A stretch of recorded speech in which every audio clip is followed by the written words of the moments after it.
আসসালামু আলাইকুম। আপনারা সকলে আমার নতুন যে খামার, এটার তথ্য চেয়েছিলেন, কি অবস্থায় আছে। তো আগে আপনাদের বর্তমান পরিস্থিতিটা দেখাই। এই যে দেখতে পাচ্ছেন, এই হলো বর্তমান খামারের পরিস্থিতি। প্লাস্টার কমপ্লিট, শুধু এই পাশেই নয়, ভিতর বাহির ২ দিক থেকেই প্লাস্টার কমপ্লিট আমার। আর নিচের যে ঢালাইয়ের অবস্থা, এটা তো দেখতেই পাচ্ছেন যে এটাও কিন্তু পুরোটাতে গিট্টি দিয়ে দেওয়া হয়েছে। আজকে শুক্রবার, সাময়িক কাজ বন্ধ আছে নামাজের পর থেকে। এর কারণ হলো আমার যে এখানে কাজ করতেছে মিস্ত্রিগুলা, এরা সবাই মিলে একটা পিকনিকের দাবি জানাইছিল আমাকে। তো তাদের পিকনিকের একটা ব্যবস্থা করে দিয়েছি। তারা এখন সবাই মানে পিকনিক নিয়ে ব্যস্ত আর কি। আর এই খামার কাজের জন্য বন্ধ, খামারে ভিডিও করতেছি। তারা কাজ করতে করতে অনেক সময় কিভাবে কাজ আগাচ্ছে ভিডিও দিলে দেওয়া যায়, বাট আমার কাছে এটা নিজের কাছে মানে কেমন জানি ছোট ছোট মনে হয় যে একজন কাজ করতেছে আমার এখানে, তার আমি ভিডিও ফেস সবার সামনে দেখাবো।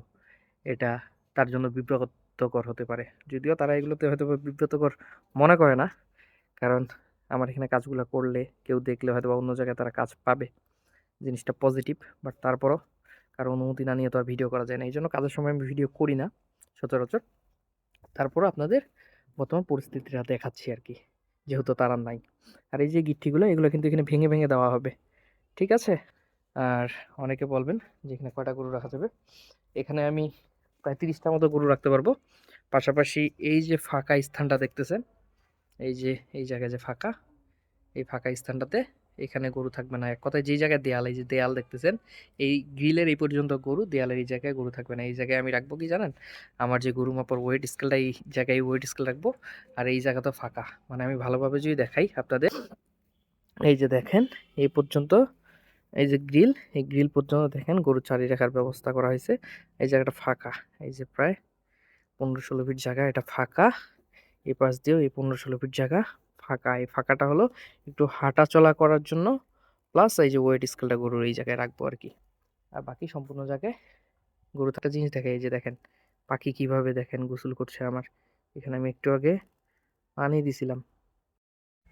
তো এই হলো আমার বর্তমান খামারের পরিস্থিতি। পাশাপাশি পাখির গোসল তো অনেকে দেখলেন, যে পাখিটা কিভাবে গোসল করছিল।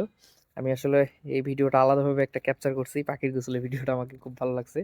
পাশাপাশি এই যে আমার পোষা বিড়ালও চলে আসতেছে, ম্যাও ম্যাও করতেছে।